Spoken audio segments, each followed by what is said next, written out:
All right. Well, welcome. My name is Mike Devlin. I'm sort of a career counselor, a coach, a recruiter. I'll admit that. For Century 21. And what this is a class. It's called Xcellerate. And one of the questions always is when you're doing a class and you have people that are in the class, what do you call the people that are in the class? Right, you understand? I mean, sometimes I'm sort of an instructor. That's kind of, or a facilitator. Those are the different words. Are you a student?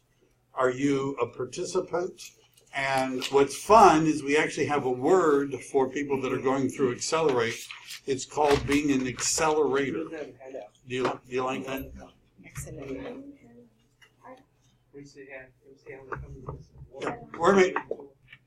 Yeah. Everybody that was anyhow. So I don't know how you like that name. Do you like the name Xcelerator? Yeah. Sounds like a car park, right? Car park. So the reason for being here is because you want to accelerate your real estate business. Where am I now? Oh. So some of you have a copy of a handout. We're going to, everybody was sent that had registered at least before this morning, a link that had copies of the handouts and copies of the activities and all that sort of stuff. If you don't have the handout with you at this moment, don't trip about it. It'll be coming soon. I usually fewer people than register show up. Right, you understand that? So planning on everybody that registered to show up usually is a safe number. Today we were a little over the number of people that registered, so that's a good thing, isn't it? So as we go through the book, I'm going to be referring to some of the pages in the book, and we're going to be talking about some of the slides, and then I'm going to be doing some things that are sort of off of all of that. And so where we're going to start is the section that says focus. And for those of you that don't have it, don't worry. We're going to be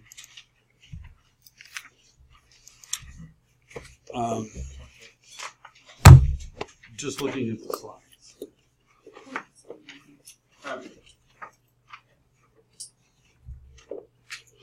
Unlocking your future. Cool.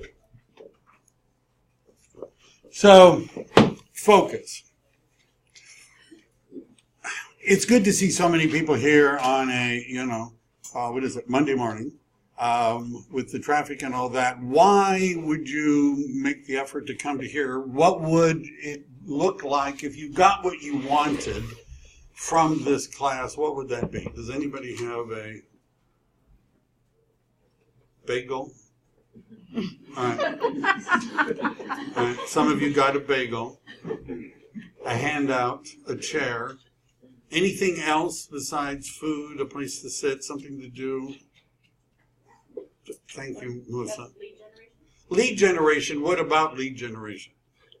How to go about it. Different methods. Different methods of lead generation. She'd like to learn the different methods of lead generation. That's something we're going to be talking about in the weeks coming up. Anything else you'd like to learn? Yes. How to represent yourself professionally in front of people. How to represent yourself professionally in front of people. I'm good at the unprofessional part of it, but I need a little work on being professional. That's good. We're going to talk about that. Anything else? A game plan. Strategery. Yeah.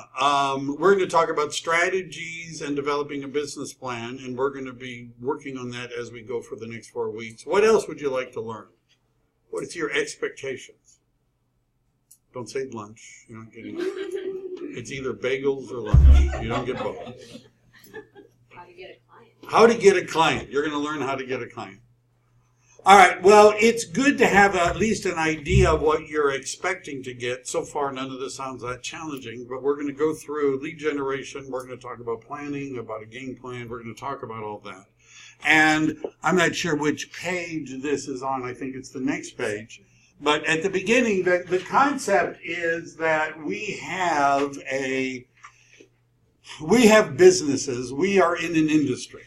Now, our business may not be an industrial business, but we're in an industry called the real estate industry. And there is a manufacturing production process. And what you need to understand is when you're doing lead generation, there's a gap between the lead generation, the lead cultivation and conversion, and when somebody is actually doing something with you.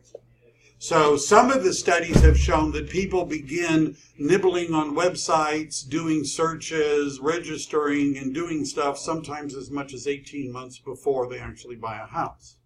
Right? So our lead generation and cultivation and conversion sometimes begins with people at a very early stage in the process.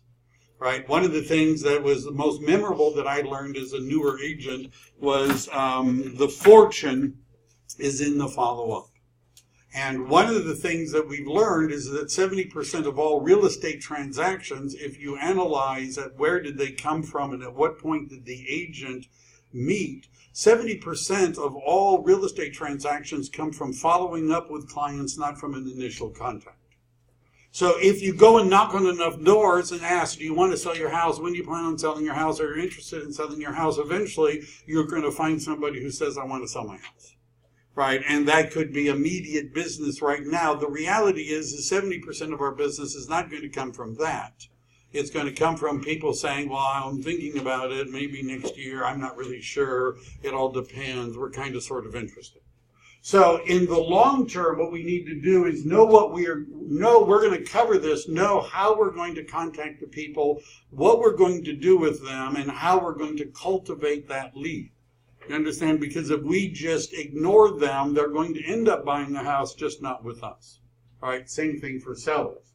Once people begin their active listing home search, this means they're actually going and looking at properties, right? Getting out of the car. This is my view of at an early stage in the process, they don't even get out of the car, right? You know, they just drive around neighborhoods, right? And then they'll see a sign with brochures in the brochure box, and then the door will open and one of the couple will jump out and run up to grab the brochure, right? The other one has not come to a full stop yet. And they run, get back in the car, and they speed off, right? That's at the beginning of the process. Pretty soon, they're getting out of the car and going to open houses, right? After a while, they're actually making appointments to talk to real estate agents because they're getting more and more serious, right? And then they reach this sort of intensive, we're looking for homes now phase. How long can that last? Well, it could be the average days on market isn't quite the 60 anymore if it's a listing, but it's about 7 weeks, according to the National Association of Realtors, that people spend actively searching for a home. About 7 weeks. All right. So, assuming we found somebody today who said, I want to buy a house, when are they going to buy the house? That could be 7 weeks. So after the end of that period, they found the house they want to buy, and we make an offer. The offers aren't always accepted. We're starting to see offers with contingencies. We're going to do sessions later when we talk about, negotiation and things like that. We're starting to see contingencies again. Oh my God. Right? Does everybody know what I mean when I say the word contingency? Some people are relatively new. A contingency is an if. Like if it appraises, if I get a loan, if I like the property, if the title is clear, if the homeowner association isn't scary, and they're all scary. But then that whole process from when you wrote an offer to when it was accepted to when it closed and when you got your check could be 30 to 45 days. Right? It could be 30 to 45 days. So if it could be 30 to 45 days to get your check from when we began, and it could be 7 weeks from when they start looking until they buy, how long does the process take? How long? 3 or 4 months. So I talk sometimes about something called the 90-day rule. And what the 90-day rule basically says is stuff you're doing today is going to have an effect in 90 days. Right. In other words, if you had a buyer who wanted to buy, it could be 90 days before you get paid, even if they're motivated, even if they have cash. It could just take that time. Right. So at which phase of the lead time process is most important? And all these different things here, these are all the different phases. Which phase do you think is most important? Don't everybody, this is the audience participation part of the session, in case you were wondering, what? The closing process, of course, everybody wants to get paid. Any other suggestions? 1 and 2. 1 and 2. She's voting for the lead generation and lead conversion. Any others? Offer and negotiation. I think we're going to end up with they're all important. Well, if you don't do this, you don't get the facts. Yes, so I'm going to go with her. The most important phase is, first of all, lead generation. If you're not generating leads, we aren't able to determine how good you are at cultivating or converting. Right? You understand, without any leads, we don't know if you're able to convert people or not. I know one thing, if you don't have conversations with people about real estate, you don't need to learn how to fill out the residential purchase agreement. You understand? You won't need to go to the MLS classes either. Right? You don't have to set up zip forms. Right? Don't have to do that. Right? Because if you're not talking to people about buying or selling real estate, you're not going to have anyone to write a contract for anyhow. Right? So if you had somebody that wanted to buy a house, could you find somebody that might be able to help you with some of these other parts of the process? Right? But that's the part that you need to be able to do.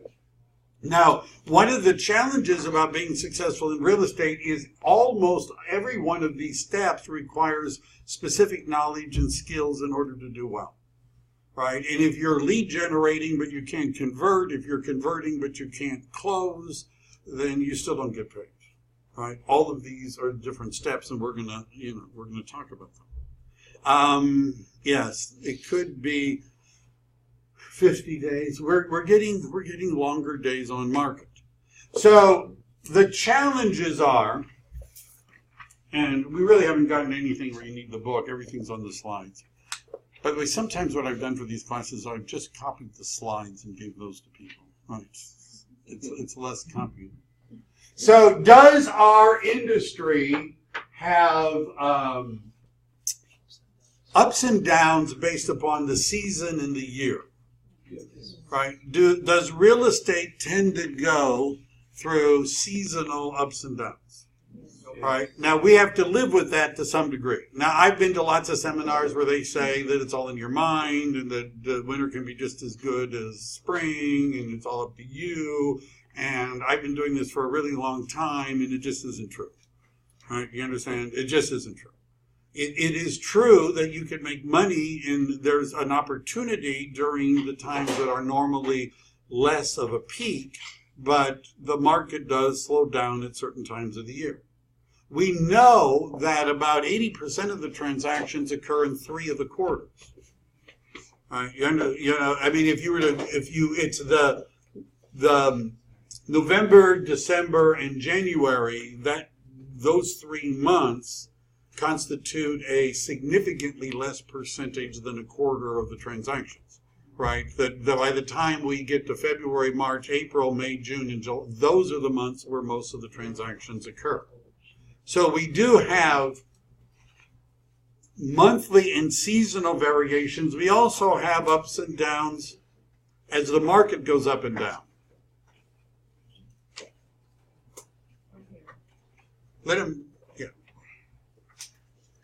They look like they would share for a few minutes at least.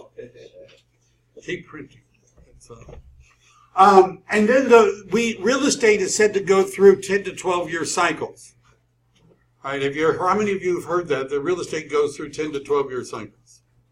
So if it goes through a 10-year cycle and you take 2008 and you subtract 10, what year do you get? This is the hard math. We're doing. I know. We're 98. 2008. 10 years. 2018 minus 10 is, boy. We're going to have trouble when we get to real estate commission calculations, I can see. So 2018 minus 10 years is 2008. What was that market like? Right? Now, even if it's 12, right, where things are starting to slow down, and there's reasons why the market isn't going to go back to the way it was. However, you understand the market goes up and down. And although there are arguments about whether or not we're over the top or on the top or about to hit the top, we do know what comes next. Right? You understand? After the market peaks, it slows down. I've been having conversations with agents that I'm coaching today about what changes they need to make in their strategy, because what was happening 6 months ago is not happening today, particularly if you were representing a seller. Your strategy for selling the listing today should be different than it was 6 months ago, or you're in trouble, right? Because what was working 6 months ago is not working right now, right? The idea that you take the last sale at $100,000 and expect $200,000 over, right, in 5 days with multiple, that's not happening. No, right? No, it varies by zip code. And then there are real estate agents' ups and downs. Do we not have ups and downs? Are there some times when we're being more effective, more consistent at our lead generation in our business than others? So we have to navigate the seasonal ups and downs, the annual ups and downs, and our own ups and downs. Of those 3 ups and downs, which one do you think has the most effect on your real estate success? 3. Number 3? How many of you are saying that only because you think that's what I want you to say? The answer is that the... How about it's our own ups and downs that have more of an effect than the ones that are generated annually or generated by the seasons? So I have a large number of people that I recruited, that I trained and coached back in 2007, 2008, and 2009. And many of the agents that started in 2008 and 2009 are in the business today and successful. I was speaking with an agent this morning that I'm coaching about what happens when the market slows down. And what the one thing that happens in our industry when the market slows down? One thing happens quickly. A lot of people leave. A lot of people leave. Agents leave. Agents leave. Right? They stop paying their board dues, they stop paying their MLS dues, they stop trying, they were in it for easy money, the market has shifted, they just quit.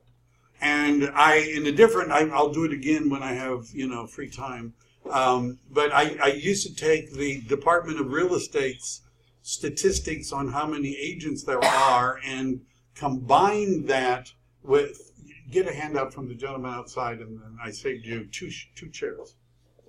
It's a lot. So, when the market, and then I looked at what were the populations of the number of agents, and I connected that to the number of closed transactions according to the California Association of Realtors. And what is somewhat obvious is there's a 2-year lag. And what that means is when the market goes down in terms of the number of sales, the population of real estate agents starts to fall too. And as the market goes down, the population of real estate agents will, anywhere you want to sit. I saved that one too for you. Yeah. Congratulations. Tomorrow, that's right. Tomorrow we'll say congratulations. Okay. So the market goes down, the number of agents go down, then the market goes up, and 2 years later, the number of agents go up. Right? Does everybody understand? When the market hits the bottom, by the time it hits a trough, the number of people with active real estate licenses in California would be at its lowest and keep going. It keeps going lower, actually. It's not quite at its lowest. It's still plummeting at that point. And as the market starts to pick up again, it takes 2 years for the number of people with licenses to recover. What that means is can you make money as a realtor when the market is going down? Yes. Right. Different ways. People are asking me about short sales. I've helped 3 agents write offers on short sales in the last 30 days. It's been a while since I had, and agents are asking me about the different steps in getting distressed properties and properties notices of foreclosure. There's going to be more expired listings, right? There are areas that didn't exist up until recently that are starting to grow again. Do you understand? During the hot market, 98% of all the listings sold during the listing term. There were virtually no expired listings, and if they did expire, there was something really wrong with them, right? That's changing, right? And our strategies will change. So if we have consistent lead generation, can we make money even when the market is going down? There may be fewer sales, but there's fewer committed agents. Isn't that right? And if we're working and positioning ourselves when the market picks up, a lot of the people that I coached did really, really well. They survived 2008 and 2009, and then when the market picked up, they were in the business. And then other agents would say, oh, maybe I should get my real estate license, right? 6 months later, they get their real estate license, right? You understand, by the time those people were active and going, the other ones had already taken most of the business, all right? So consistent lead generation, can it help? Can you list homes during the holidays? Yes. Now you could say, well, there's fewer homes for sale during the holidays, therefore there's less business. That may be true. There are less agents working during the holidays, right? Do you understand the typical real estate agent's holiday vacation runs from Halloween to Valentine's Day? Right? That's the typical real estate agent holiday vacation. And if you're a hard worker, you might quit at Thanksgiving, right? And start up again like, I don't know, Martin Luther King's birthday, right? Something in January, right? Isn't that what most agents do? So even though the business drops at that time, the number of active working agents drops even greater. So there's opportunities for us at all of those times. The mindset. Let me know if I skip. I can see this. The mindset. I can read upside down. I don't want to keep going back and forth to my handout. So is this important? How we think about ourselves, how we think about the market, how we think about our clients, how we think about other agents. Is that an important thing? Why would that be important? Isn't the business just what it is? No matter what. A lot of success. There are people that I've helped launch their career, and frankly, I would look at them and think, this isn't going to work out probably, because they didn't look good, they didn't talk good, the colorblind, trick knee, the whole everything, right? Going against them, and they do really, really well. And one of the things that I learned is that nobody had ever explained to them that they weren't going to do well. So they didn't realize that they weren't going to do well. So they went ahead and did well anyhow, right?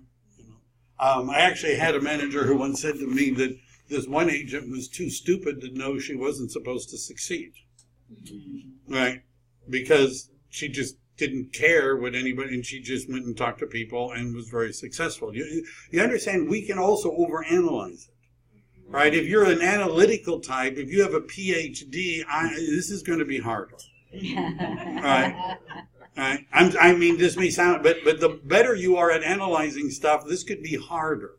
Because if you wanted to make a list of all the reasons why it won't work, that's a pretty easy list to come up with. Right? All the reasons. I'm already having people say, well, the market isn't any good, and the market has changed, and it doesn't matter if you get listings because they're probably not going to sell, and, interest rates, no one wants to buy anymore, right? And if you tell yourself that and you read only that news, then you'll end up with the mindset that nobody can buy, nobody wants to buy, the market is terrible, there's too many agents. I hear all that stuff. Right, and then the agents that I work with who don't care, who don't know, who aren't even aware of that's going on, they're making deals. Right, one of the agents that I'm coaching is on listing number 4. She's a new agent. Closed one in escrow, 2 more hitting the market, and she can't do anything. Like, really, hardly can do anything except she's good at talking to people and getting appointments for us. That's all she's good at right now. All right, but you understand the mindset that the business is there and that it's working and that you're working and that this whole thing is going to work is an important mindset to come from. So, should you have in your vocabulary, if I were to say to you, why should I buy a house today? Does everybody understand what the objection you're going to be getting when the market shifts? Why don't I wait? If it's true that the market is going down, won't it be down more next year? No. If the market is going down, A little bit, but it can come back up. it could come back up. See? So what do you say when somebody says to you, I've decided to wait to buy a home because prices are going to be going down? Or I saw an article, in Forbes, and it said there was going to be a crash, and so I've decided to wait. Now, if this is your answer, what I'm hearing right now, which is sort of a blank look and and silence, if that's, would it be a good idea for you to have your words already prepared as to why somebody should buy a house today? Right? Be able to explain why waiting may not help them. Anybody have a shot at that? Why would they not want to wait? Yes. I would say now's a good time to sell because you can buy a new property at a better price. At a better price. Then Yeah. if you wait, then the price will be higher. That's all. That is true. That if you wait for the, but regardless of what the market is doing now, historically, real estate always goes up. But then it comes down and goes back up later. so why don't I wait for it to go down to hit the bottom and then I'll buy and then it'll go up? Somebody else is going to jump in and buy it today. But I can wait. Won't there be more homes on the market at the bottom of the market? Isn't that what they mean by a buyer's market? There are a lot of homes on the market and prices are lower. Why don't I just wait for them? All right, we're done. Let's go. That's it. Well, your own circumstances that are causing you to look right now could change. That's right. That's right. That's right. So, how about this? How do you? So when somebody's talking like that, they're talking about timing the market, right? Now, this gentleman was correct. It's more about time in than timing. But what also happens when the market slows down to, let's say, interest rates? Are interest rates going down or up? They're going up. Are they likely to keep going up? How many of you have heard of something called Google Alerts? That's only 1 or 2 of you. The rest of you, what I think you ought to do is go to Google, type in the search, Google Alerts, and see what Google says about Google Alerts. And I'll give you a list of some of my Google. First of all, what Google Alerts does is Google will constantly search the internet 24 hours a day and email you links that it found relevant to your search. All right. So I have searches going on right now for things like, is now a good time to buy a house? Is now a good time to sell a house? I have a search, are interest rates going to rise? I have a search, what happens when interest rates go up to home buying and selling? I have searches for what's going on in the San Jose real estate market, San Francisco real estate market, Bay Area real estate market. You could basically, all of that stuff you would like to know, you can create an alert and Google will send you stuff as soon as it sees articles. And if you're doing a little bit of research, you're going to find that other real estate agents have written articles about why now is a good time to buy, even though we're in a shifting market. If interest rates go up 1%, what does that do to the buying power of a typical purchaser? Decreases it by how much? If interest rates go up 1%, this is something you need to know. What happens to the buying power of a typical home buyer? And the answer is it drops 10%. A 1% increase in interest rates results in a 10% drop in buying power. Could anybody explain why? Not many of you. Wow. So this is something that you need to, at some point, be able to explain to people, but lenders use something called ratios. A typical ratio might be 40%. What that means is that if you make $10,000 a month, 40% or $4,000 can go to a mortgage payment. If interest rates go up 1%, do employers increase people's salaries? No. How many of you have had a job where your pay was tied to interest rates? Anybody? All right, so no one. So your salary doesn't go up. By the way, the ratio does not change. Right? So still, your mortgage payment is $4,000. But because interest rates have gone up, it means the percentage of the amount of that $4,000 that goes to interest is now higher, which means the amount that goes to principal is lower, and that's a 10% loss. What that means is that for the mortgage payment that today will buy you $1 million house, at 1% rise, you're buying a $900,000 house for the same mortgage payment. That means you've lost $100,000 in equity because you waited for interest rates to go up 1 point. If they go up 2 points, you're now buying an $800,000 house with the same mortgage payment that today would buy $1 million house. You're not in the same neighborhood anymore. Right? You're not talking about the same age and the same quality or the same neighborhood. You're not in the same schools anymore. And that's what happens when interest rates go up. Right? Our price is going to go down more than 10%. I don't know. Right? I don't know. The other thing you need to be able to explain to people is that what is national is not California, and what is California is not the Bay Area. Right? The Bay Area does not act like California, and California doesn't act like anyone else. So, isn't that true? Yes. Right. We're different. By the way, if you go to RPR, right, which is a fun thing to do, maybe I'll show you at a different Wednesday. I'll talk about the schedule for the week. But RPR allows you to take a zip code or a county or a city, and if you run the report right, it will show you the graph that shows what's going on in that zip code, that county, the city, comparing it to the national and to the state average. And you can see, I was showing somebody on Sunday this, where you can see, because they were a buyer, this is the same agent that has all the listings, this was a buyer she found, and the buyer was saying the same thing, and I was showing them that the graph for the Bay Area does not look like the graph for California. The California and the national graphs are apart from each other, but their movement is almost precisely the same. Bay Area doesn't move the same way that the national market or the California market moves. What that means is people reading an article in Forbes about what's going to happen to the real estate market crash is not reading about what's going on in the Bay Area. Is that right?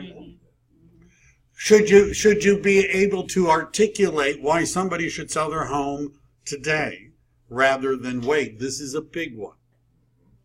One of the things that I was told when I was new, which was annoying but turned out to be useful, if you're going to have and we're going to do buyer consultations and listing presentations and how you should get prepared, but when we're talking about lead generation, make a list of all the objections you could think of that somebody would make that was thinking about buying a home. Right? Mostly I'm going to weigh, all the objections. And then ask yourself, after you've made the list, what are you going to say when they make those objections? Right? And if you don't have answers, you might want to work on that. So that when it comes time, when it comes time, you know what to say. How are we doing so far? Yes, Arthur. Most of the time when I hear when you talking to someone about buying a house, I can't afford it. Not in this area and all this stuff. That's what you hear a lot. Sure. And then what I do, a lot of times I come back with them, I say, what are you paying the rent? Oh, we're paying $3,000. I say, well, you can afford a house here. Right. You get a house. Right. You're paying at least $3,000 there. You can definitely get your house in this general area.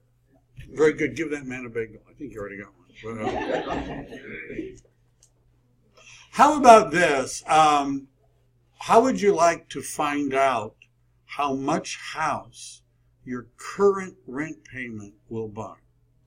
How about that for a question? How would you like to find out how much of a house your current rent payment will buy? Now, is it true that there are people that think they can't buy a house because they don't have enough money, and there are perhaps loan programs that they could get? Can you get a 95% loan in this market? The answer is yes. Yes. If you don't know a loan agent that will do that, let me know. But a lot of them will do that. So what you want to be able to, and when somebody buys a home, there's going to be tax advantages and things like that that could be worked in. You need to have the mindset that the market is still a good market. It's still a good time to buy a home. It's still a good time to sell a home. I believe it's always a good time to buy and sell a home. Right? It's always a good time to buy and sell a home. And if you develop the mindset that this is not a good time to buy or sell a home, this is not a good month to buy or sell a home, this is not a good market to buy or sell a home, then you're going to, first of all, you're probably wrong, because it depends upon individuals' needs and what they want, and somebody else is going to help them buy or sell a home. Any other thoughts about this? I'm too busy. I distinguish busy with the. What else do we want to talk about here? Now that I'm a licensed realtor, I can't wait to list properties and show homes to buyers.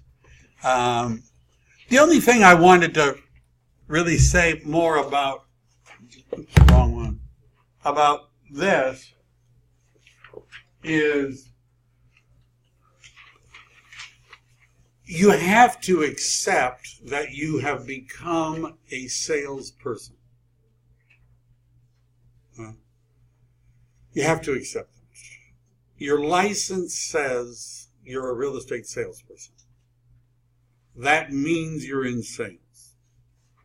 That's what it means. If you weren't selling real estate, what would you sell instead? Cars. Yeah. Now, a lot of people to that question look at me like, I don't know what you're talking about. I wouldn't sell anything instead. And some people don't think they're in sales anyhow.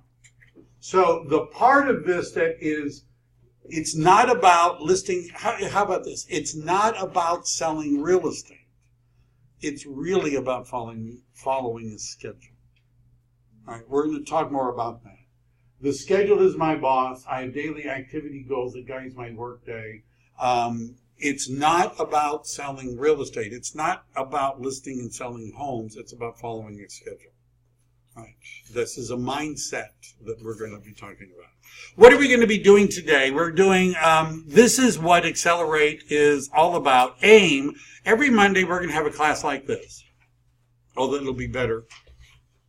And then Tuesday, Wednesday, and Thursday, the way the system is originally designed, or is designed, is that Tuesday, Wednesday, and Thursday would be on your own homework, right? Things to do on your own. And then on Friday, we would have another meeting where we're going to go over that and talk about some other things.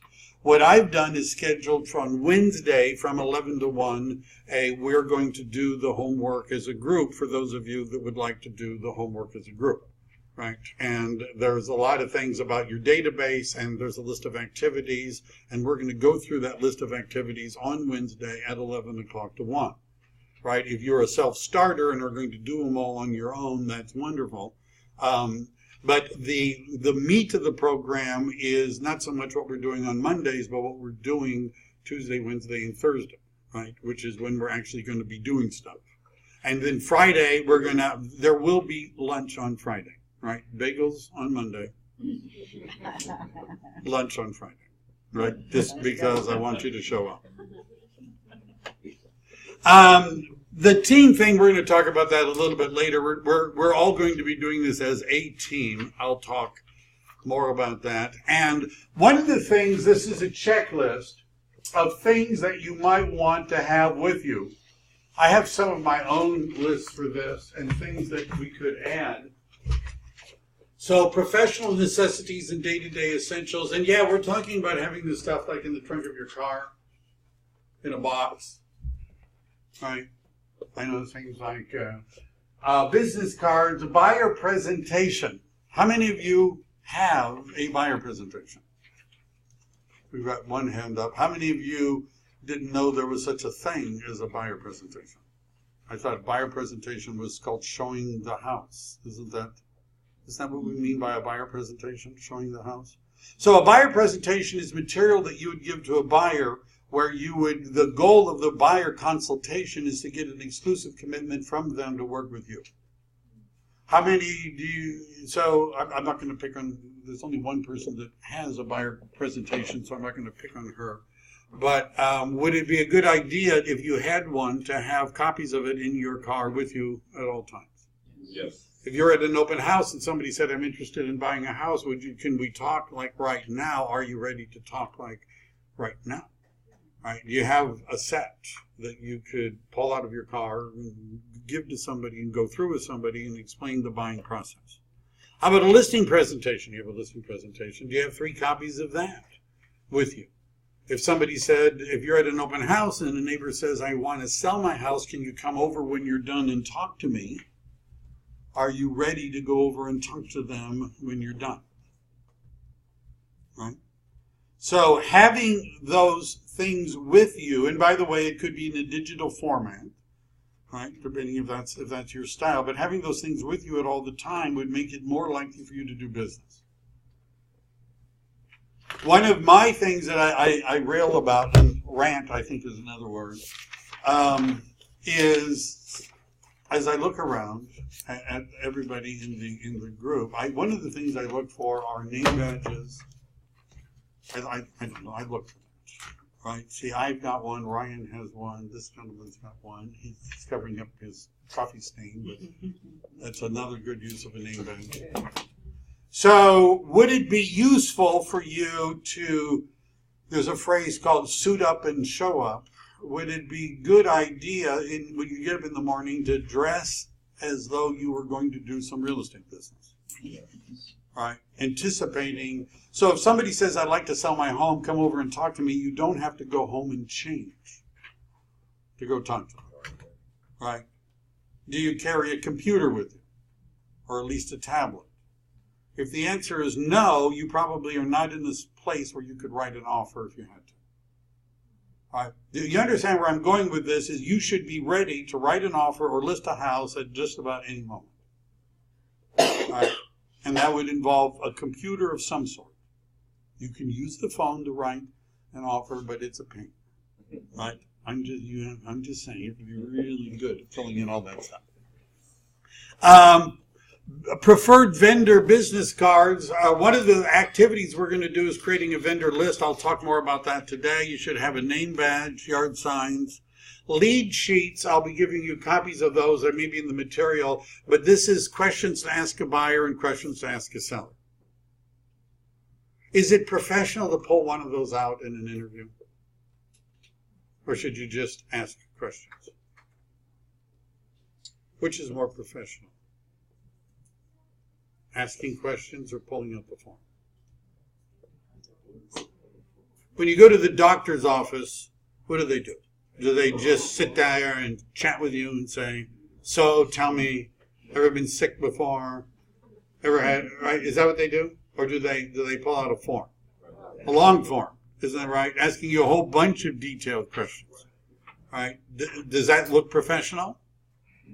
Right? So I would pull out the form and ask people questions. Right? We're going to go through that, but is it possible to forget a question? Yes. So one of the agents that I coached, she said she had a listing appointment in East Palo Alto. She wanted me to go because she'd never listed a house. And so she said, don't worry, I'll take care of the property. I'll do the CMA. I'll have all that. I just need you there to talk. That was the idea. So she gives me the CMA like right before we go there, and it's for a 3-bedroom, 2-bath, 1,300 square foot house. Turns out the house is a 5-bedroom, 3-bath, 2,700 square foot house that they've remodeled significantly without the benefit of permits, right? Which is a different issue, A different issue, right? It's sold. There's nothing wrong with that. Don't make noise about no permits. There's nothing wrong. You can still sell a house without permits. But one of the questions she never asked was, describe your house to me. Have you had, one of the other questions is, have you made any improvements of the property, any modifications to the property since you've owned it? She didn't ask those questions. Describe the house. Have you made any improvements? If you had asked those questions, they would say, oh yeah, we've totally remodeled everything. Added a Airbnb in-law unit type thing, right? With its own entrance and its own bathroom and its own kitchen. We've added all, I mean, that would be good to know before you do a CMA. Wouldn't it be a good thing to know? So day-to-day essentials, first aid kit, flashlight. Yep.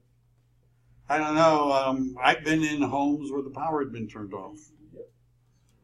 Even mobile device chargers, permanent markers, shoe covers, tape measures, toilet paper, water, snacks. I'm just saying, if you've ever been stuck in a house, sometimes there's not always toilet paper, the lights don't always work. Lots of fun things. So you're going to want to maybe add to this list. Do you have a box? Do you have your stuff? Do you take it with you? How about drive? Now, we're going to talk about real estate is a simple business and not easy. You understand that real estate is a relatively simple business, but that doesn't mean that it's easy, right? Simple and easy are not the same thing. So is there any real limiting factor that would keep you from knocking on people's doors and having conversations with them? Probably not, right? You know, I've had people say, well, I've got I don't walk very well, I've got other issues, so you could call people on the phone and talk to them. Well, I have trouble talking to people on the phone, and now we're getting into the, you have to be able to communicate with people. There isn't any physical reason why you couldn't have conversations with people each day, right? There's no physical reason why that couldn't be done, but most of us don't do it, certainly not enough. And like for buyers and sellers, it usually comes down to motivation. And what the motivation or drive would be, why are you in real estate? What would be different in your life if you were successful in real estate? Now, I'll admit, when I got into real estate, I hated this question because I didn't really know, right? I'm not sure I still know, but it takes time to figure these things out, right? In a few years, maybe I'll figure it out. So why are you in real estate? And some people are like, well, what kind of an answer do you want? Because I can be the richest real estate agent in the county because it's, what would your life be different if you were able to do as well as you could in real estate? What would that look like? And what would that do to you personally? Now, one of the things that I'm going to shift to just for fun is I want to talk about something that's related to this, which I call the three buckets or the three pots. Why is it doing that? I didn't want to do that. How about that? So my belief is that if we were to rank agents, not that we would do that, on a scale of 0 to 10, with 0 meaning, you're not even here, right? That would be a 0. And a 10 meaning you're absolutely, completely committed, you've got big goals and you want to reach them. My assumption is all of you are a 10 until you tell me differently. Right? You understand? And some people do. Some people say, I'm just not, that's not me, right? We'll talk more about that. But one thing you might want to think about if you were making money in real estate is what effect that could have to lifestyle, to investments, and perhaps even paying off a debt.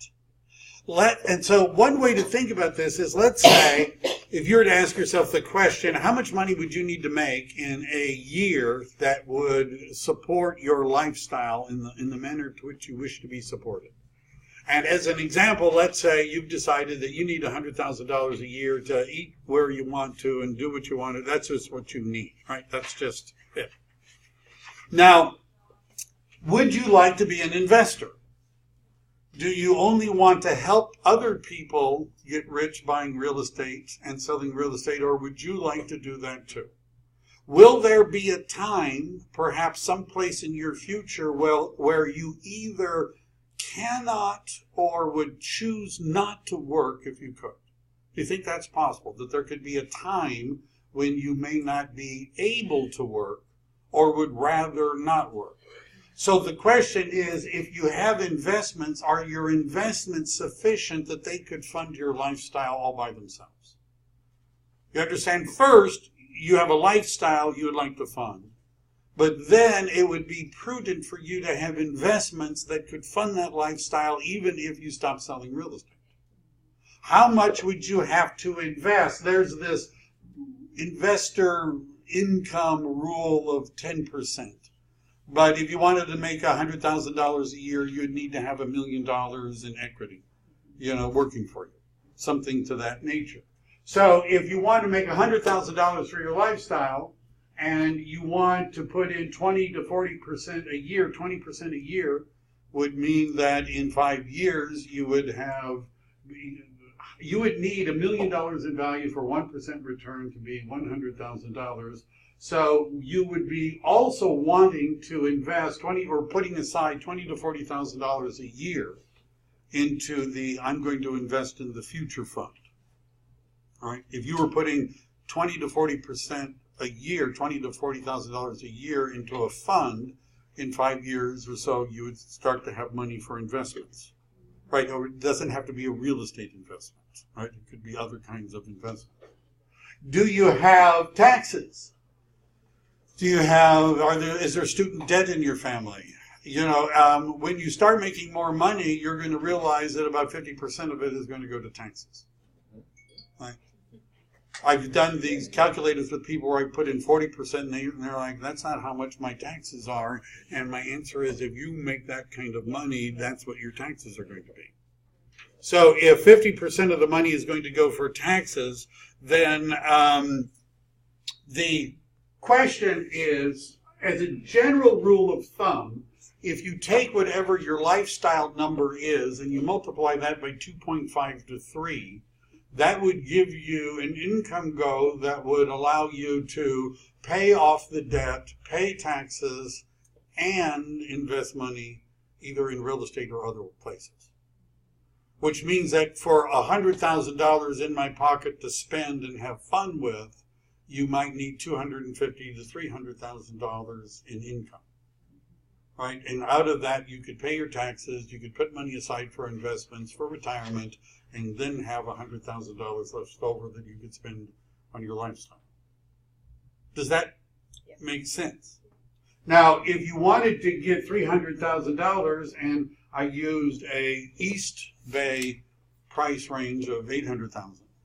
Which is, and a 2.5% side on an $800,000 sale would be $80,000 in gross commission. You would need 15 homes a year to do $300,000 in gross commission income. 15 to do $300,000 in gross commission income at $800,000 price points with a 2.5% side.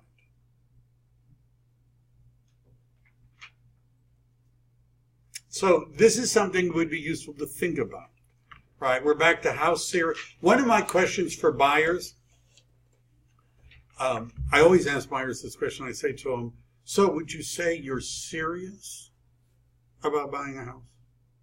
Are you serious about buying a house? And what I'm waiting for is somebody to say, well, yes. As a matter of fact, we're serious. Great. Because then let's talk about what the next step is. You do want to get the best deal, don't you, when you're buying a house?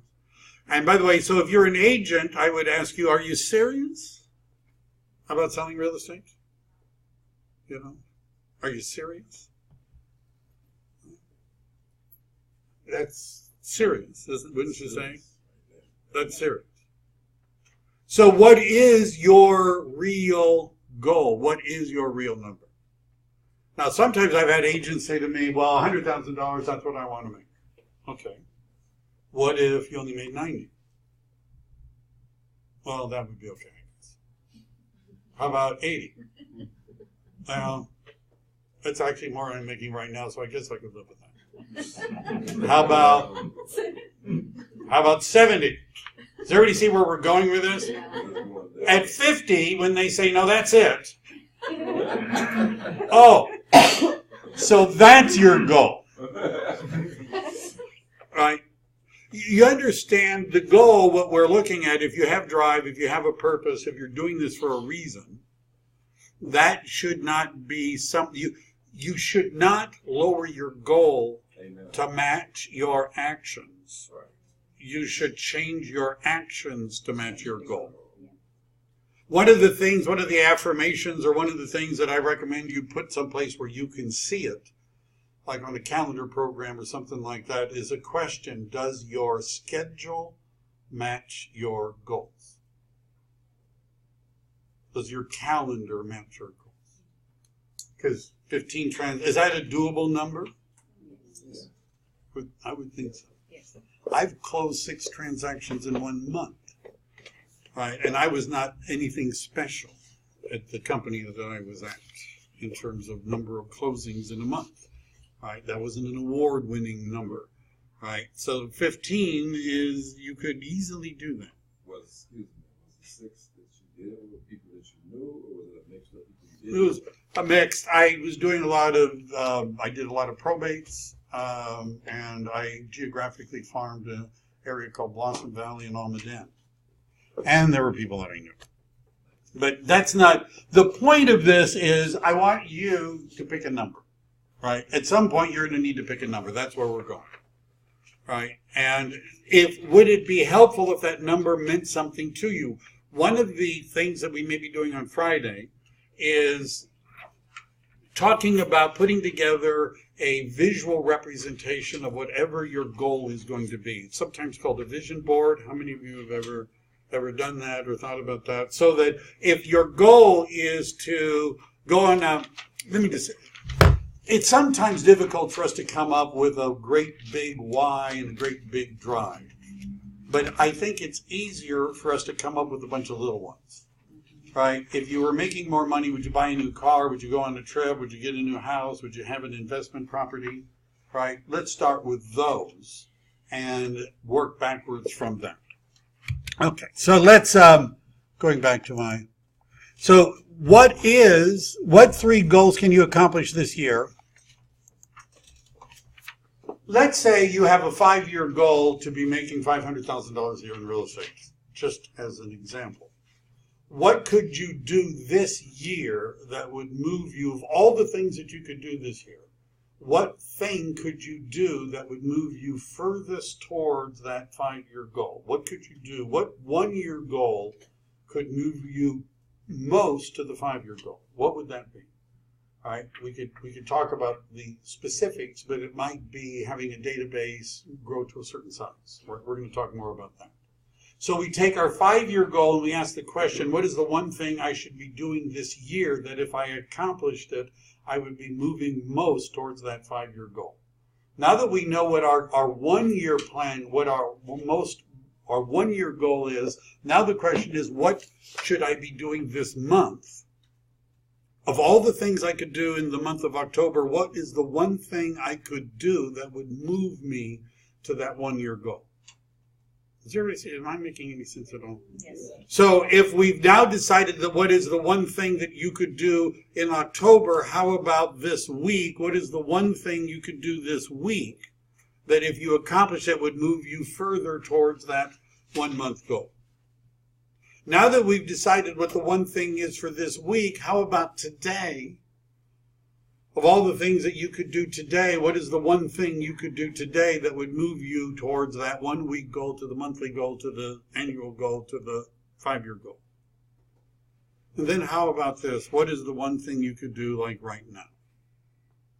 Of all the things you could do right now, what is the one thing you could do that would move you to the weekly goal, to the monthly goal, to the... Does everybody see where we're going with this? Right? Now, all of this assumes there's a goal out there someplace. And I want you to think about what goals can you accomplish this year. And in the coaching program, we want to share this, right? We don't have to share it with everybody unless you want to, but it would be good for you to share with me at least what is your goal, right? What is that number and what would it look like? What is your number? What do we need to do this week, this month, this year in order to get to that goal? And then what would it look like? You know, Suzanne, who works with me, is really good at this because she's way more visual than I am, but putting together a vision board where she has pictures of the different things she wants, right? If it's going to be on a trip to Tahiti, right? I do that. Yeah, you did that. She's already coaching you. Good for her. I might have her come in Friday. I think we're going to work on doing this maybe together. It'll be fun. But if you got up every morning and you saw a visual representation of what your goal was, what it is, what it would do for you.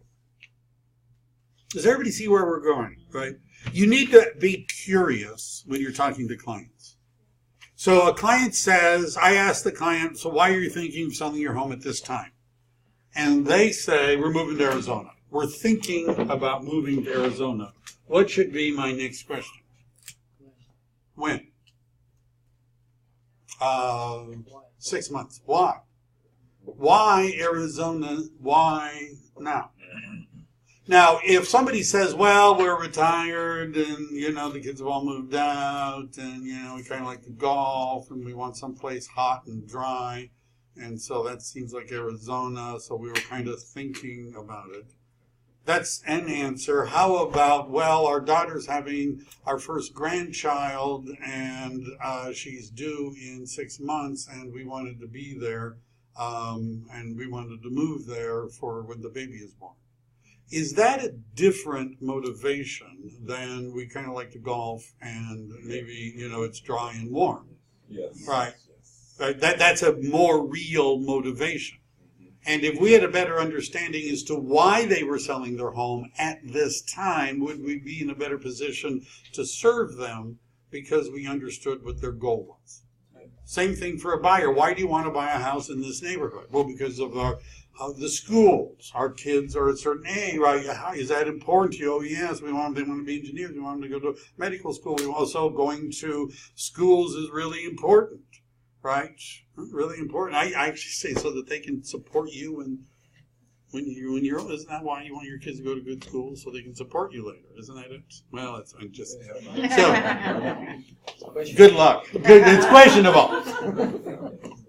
So uncovering the reason why people want to buy or sell real estate, or the reason why a real estate agent wants to be a real estate agent, is a better anchor for our goals than simply saying, I don't know, I'd like to make money. Where are you in the business today? How many of you are new in the business? Really new. All right. How many of you are used? I'm sorry. Experienced Mature. agents, but experienced. Listen, if you're new or used, aren't those the two choices? I don't know. I don't know.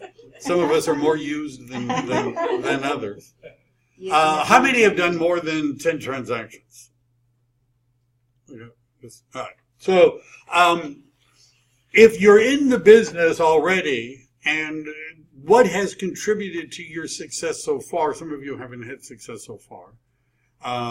There's only a couple of you that have had. Does anybody have an answer to the question? What has been the most valuable contribution to your business so far? Anyone have an answer to that? Go ahead. I got to live the lifestyle. You've got to live the lifestyle, so you've actually been successful in the business. In terms of getting there, getting your business going, what would you say is the most significant thing that happened in getting your business going so that you could live the lifestyle? I guess the answer would be repetition. Repetition. Repetition of what? Consistently doing what you did and get results out of it. Consistently doing what you did to get results out of it. It's persistence and consistency. All right, those are two different things. Persistent and consistent. And we have to keep doing the same things. That's I like those answers. What has kept any of us from achieving our goals? There should be more motivation. Fear. Money sometimes. Money. Yeah. Real estate's an expensive hobby. Right. Not like the That's right. Wrong priorities. What? Wrong priorities. We seem to be doing better on the what's kept us from reaching our goals. I don't know. That's just You guys are just flowing with those. All right. Tactics and tools. We're going to spend the rest of the time on this. I've already given you some idea of this. We're going to, I'm going to sort of short circuit this, but one way of coming up with a goal is to figure out how much money do you really need. Sometimes I've had people say they really didn't realize how much they were spending, or they were spending it, or how much they really needed. I don't know. But if you took your bills and your savings and you have goals, car payments, family vacations, added real estate expenses, what are your business and financial goals? And so I have believed that most of us could come up with that bottom number without doing a lot of work, right? I mean, do you know what number you would need to make in order to pay your bills, your expenses in real estate? Do you know what that number is? What is a typical monthly expense that a real estate agent should plan on? For the business. For the business and everything. 10%. 10% of, that's a good answer. 10% of whatever so if you wanted to make $1 million a year in real estate, you should be spending about $100,000 a year in expenses. Actually, it's not far off. It's not far off. The percentage that top agents typically spend on lead generation is about 12% of their gross. Just spent on just on lead generation, right? There are other things too. So I would say that a typical real estate agent spends about, on a minimum side, $500 a month. If you take board dues, MLS dues, office fees, gas, phone, insurance, marketing here, marketing there, right? I'm just saying I've done a lot of these calculations with agents. $500 a month doesn't even leave a big budget for doing other stuff, like marketing, other marketing, but $500 a month. Isn't that right? MLS, if you pay them in a quarterly basis, is about $100 a month. 90, something like that. If you pay them in a lump sum, it's less. But you could easily have $500 a month. Right? Should you know what that number is likely to be for you? Right? You could do it for less. Right? Not have any money on spending on marketing, not spending any money on anything. But you're still looking, if you take the board dues and you take MLS fees and things like that, and you amortize it over a year, so you figured out what is the monthly fee, it's about $300 a month just to be a member of the association, a member of the Board of Realtors, the MLS, to pay $50 for something to an office. That's what it takes. Isn't that right? So we want to get that money back too. Right? You should have an idea of what your expenses are, and you can grow into them. So my idea isn't that you just start spending money necessarily, right, on marketing, but you start by talking to people you know, and we would like to get business first. But when you close a transaction, would it be a good idea to allocate a certain amount of that money to go for a marketing budget? Would that be to break it down and say so much of my money is going to go to marketing, and I'm going to take the money and I'm going to put it into a marketing account? So in order to do this, this is just an example. If you have a business and financial goal, that assumes you knew a number. Right, and I think you have a blank one here. And you were to write down what was your financial goal from the first page. this is obviously made for the United States and not for the Bay Area. Average sales price, $250,000. Right, the median price in the United States last month was $280,000. And in California, it was like $560,000. And in the Bay Area, it's over $1 million. 1.5 in San Francisco, 1.3 in San Mateo, 1.2 in Santa Clara, and 8 something in Alameda.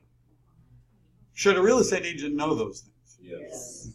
So that's going to make it a lot easier because we can just multiply that number by 4. And average commission, I wish it were 3%. I'd love to tell you you're going to get 3%. 2.5% is probably a more reasonable number. Right? We're dealing usually with 2.5% sides. As it goes up, that could go down. One of the agents that I coached, her second transaction was only 2%. It was a $4.2 million property. Why did it go down? Because it was a $4.2 million property. 2%, what is 2% of 4.2? 80 something, yeah. She wasn't complaining. She wasn't complaining. Right. Wasn't complaining. I wasn't either. I got paid a percentage of that too. So 2.5%. Average commission income per side. So if you wanted to do an example, would you like to do an example? Does somebody have a number? Anybody want to share? How much money would you like to make? Don't everybody blurt it out at once. What? 200,000. Thank you very much. So if you guys want to follow along, so if 200,000, if the average price, I'm going to say is $1 million.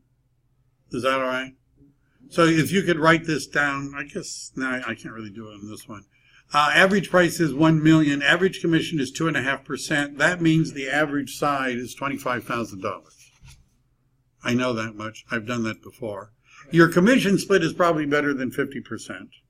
But if we kept it at that just for giggles, that would mean you'd get $12,500.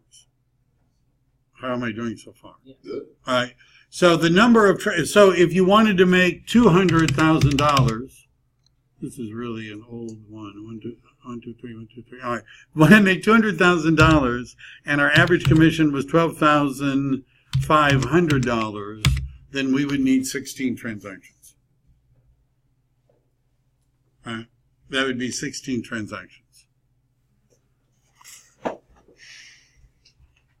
16 transactions would generate $200,000 in income, assuming you're only getting 50%.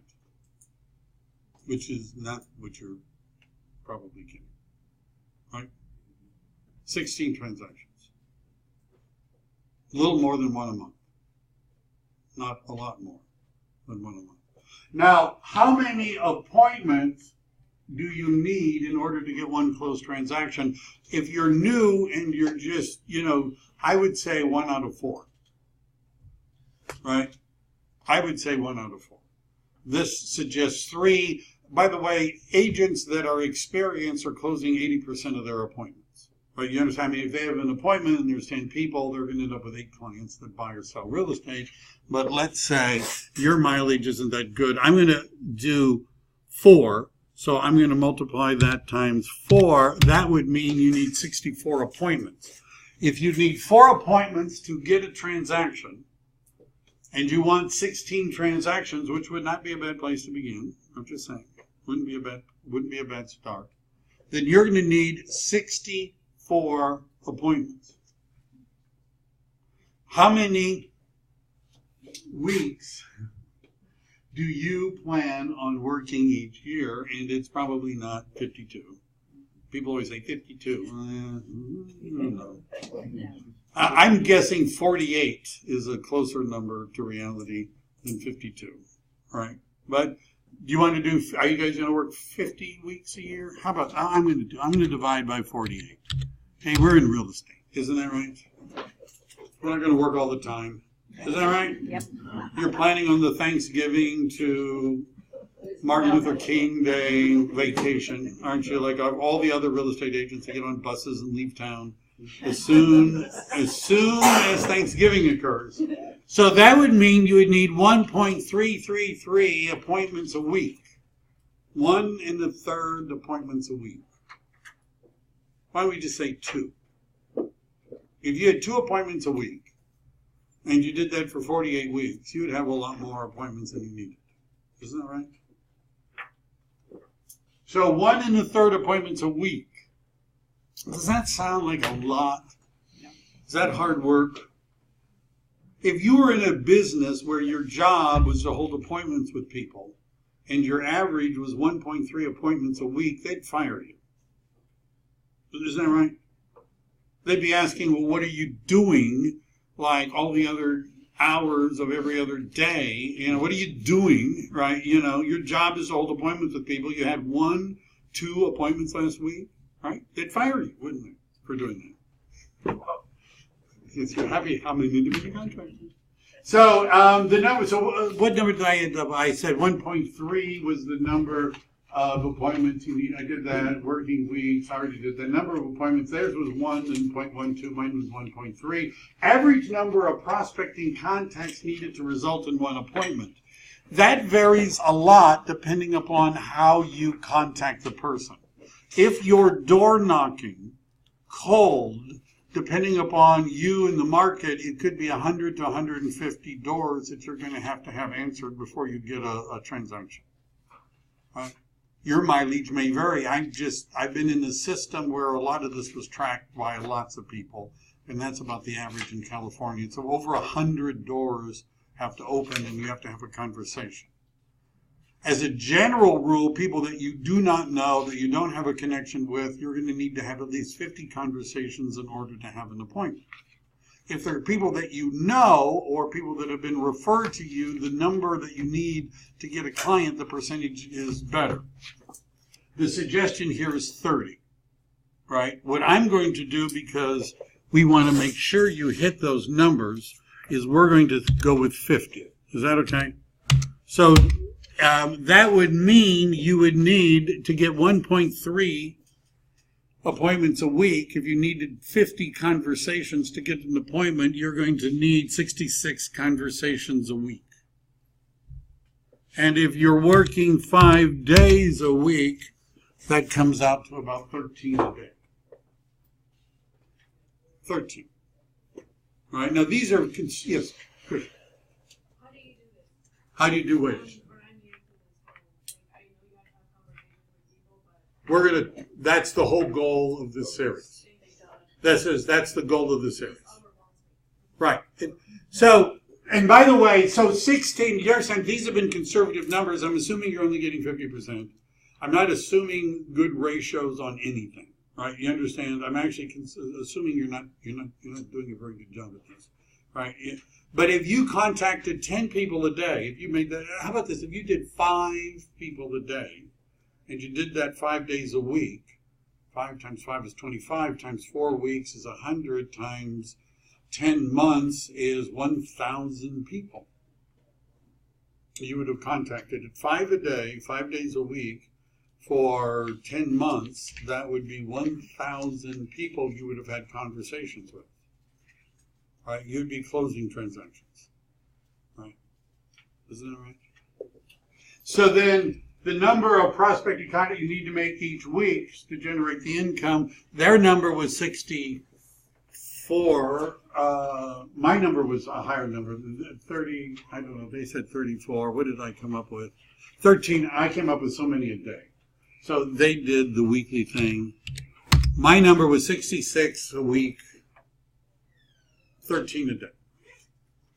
Whether it's 2 a day, 5 a day, 10 a day, or 20 a day, you need to come up with a goal, in my view, if you're serious about selling real estate. You need to have a goal. Now, we're going to talk about where do you meet the people, but you need to have a goal. Does anybody have questions about this? Isn't this exciting? All right. Should you keep track of how many people you've talked to and what the result was? Your mileage may vary, right? You may find that you have to talk to 100 people to get a client. You might find you only have to talk to 25 people to get a client. That changes the numbers, right? I'm talking very generally. Goal projector, what else? All right. The double play. So you should be doing this for your own numbers. How many do you need to make each week? How many contacts? Divided by the number of days you plan on working. One of the questions I ask people that I'm coaching is, how many days do you plan on working each week? Do you have a goal? It shouldn't be 7, by the way. It shouldn't be 7. Right? That's only for management. I'm just kidding. No, I'm not. Right? It shouldn't be 7. You should take a day off. Right? But why not 5 to use as a number? So if you plan on working 5 days a week, again, if you're full-time, I don't know what else you're doing, 5 days a week.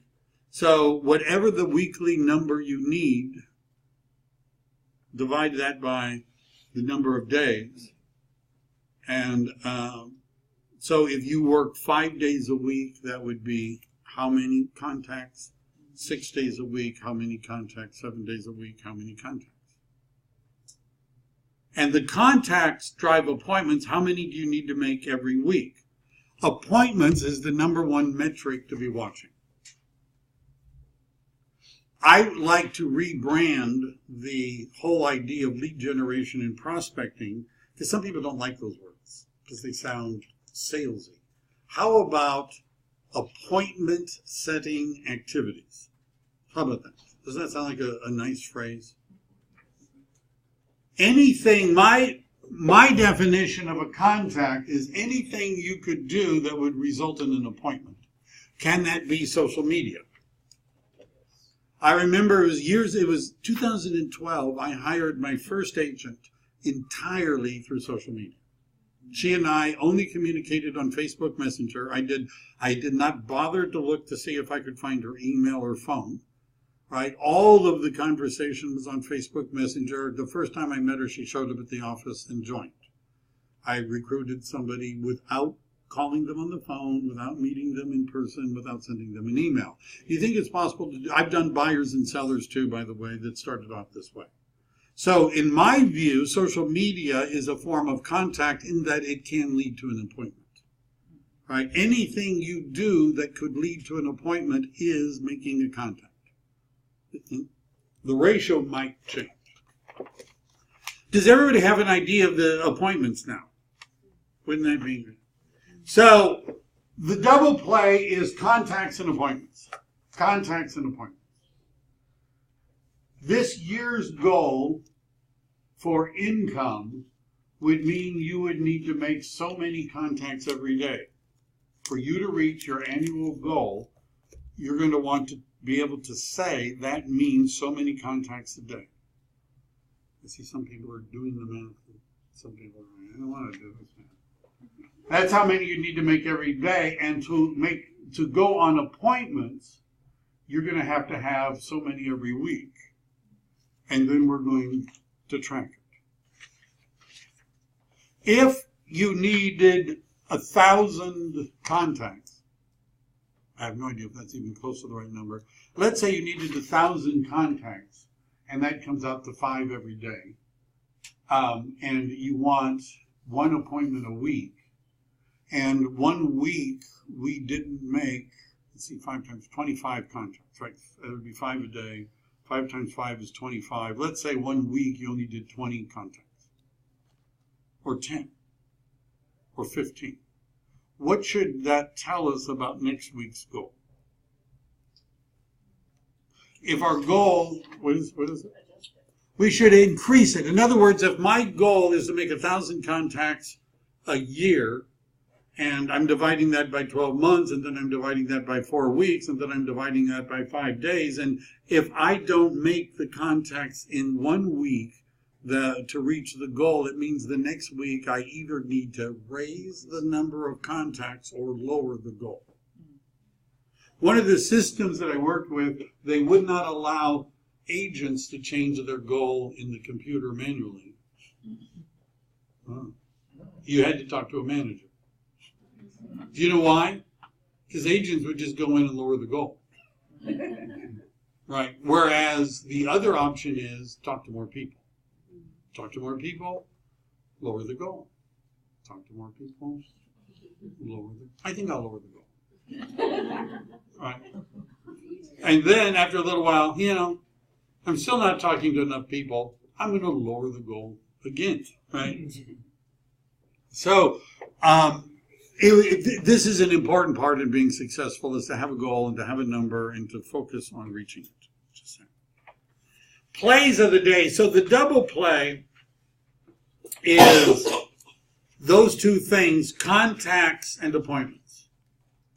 And then we call it plays of the day, which is how many listing agreements have you signed? Buyer representation agreements. We're going to talk about you ought to have people sign stuff.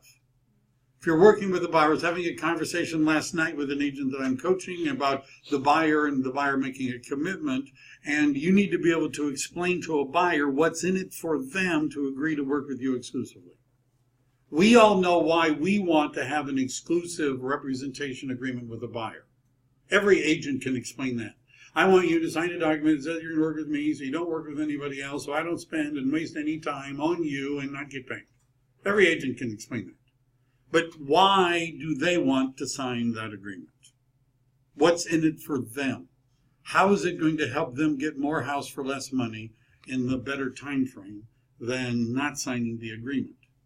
Now, if you can explain why it's to their advantage to sign a buyer representation agreement, more people will sign one.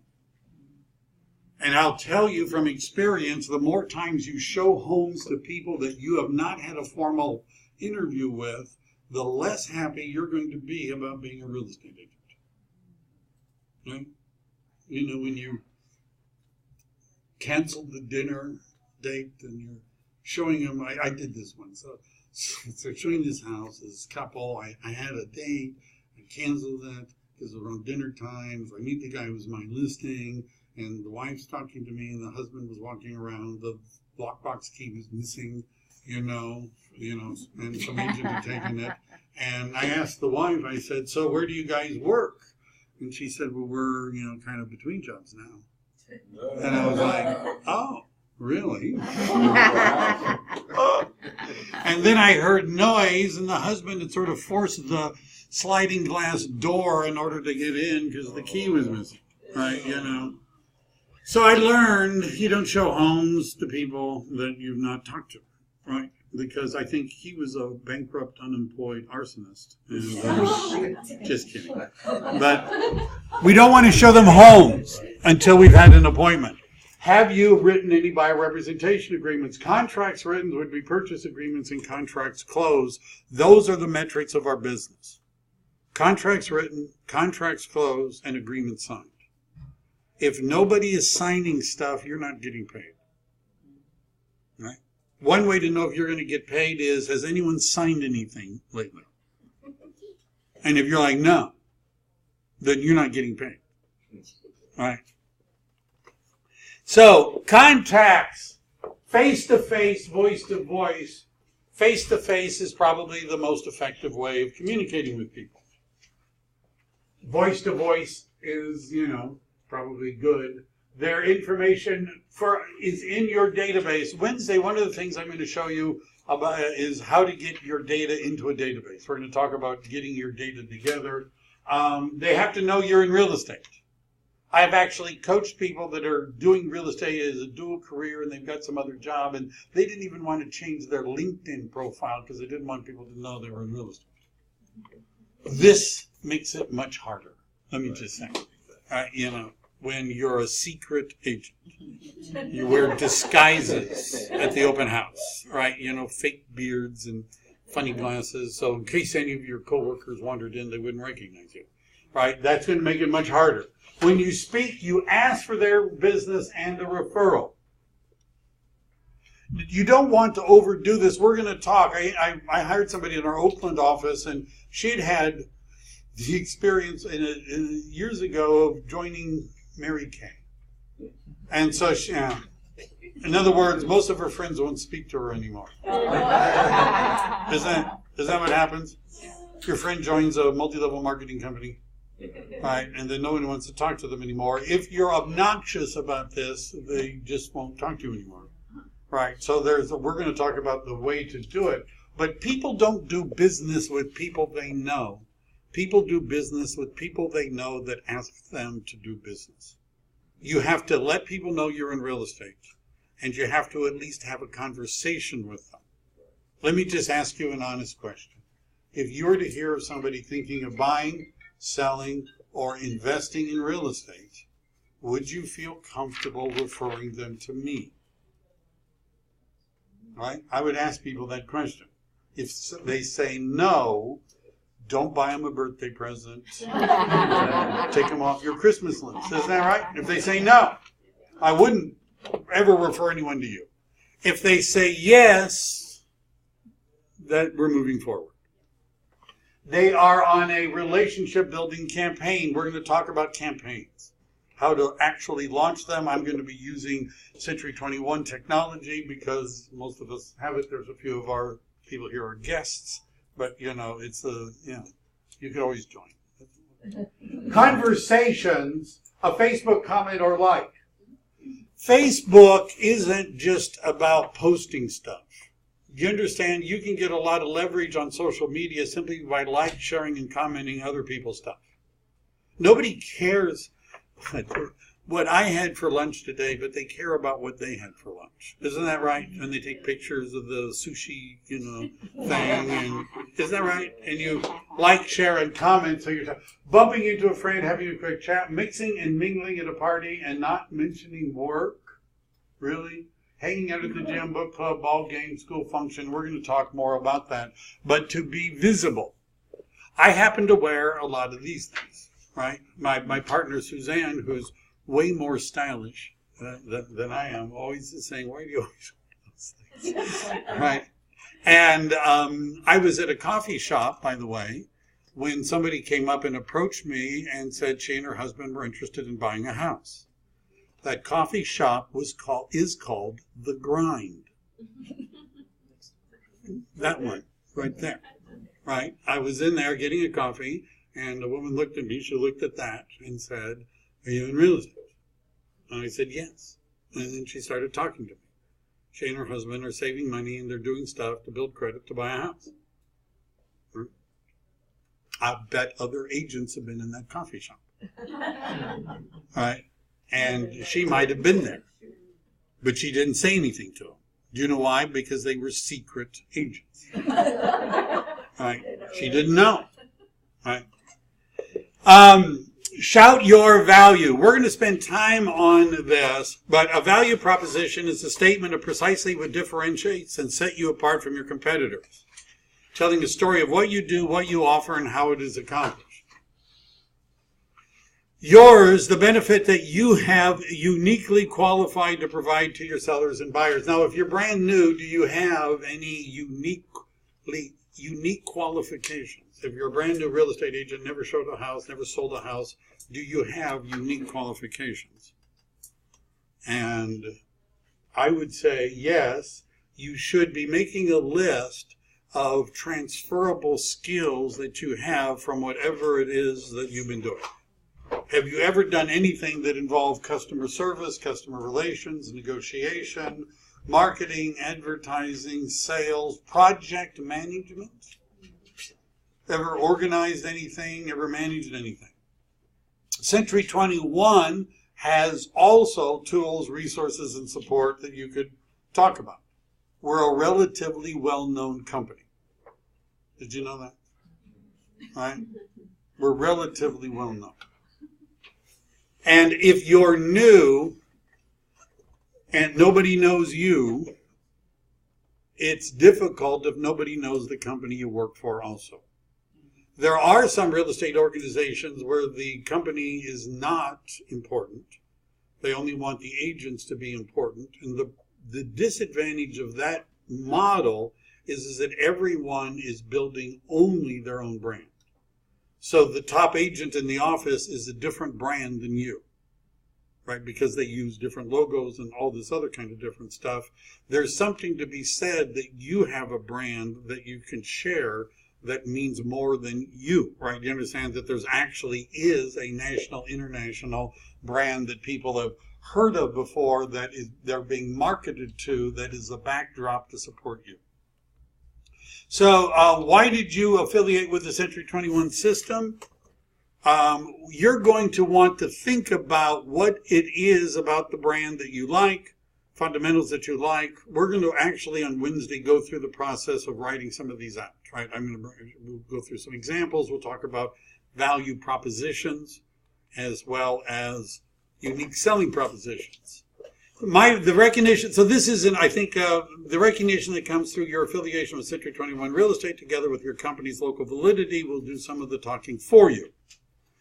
But only your own value proposition will differentiate you in the eyes of sellers and buyers who want to work with someone exactly like you. They just don't know it yet.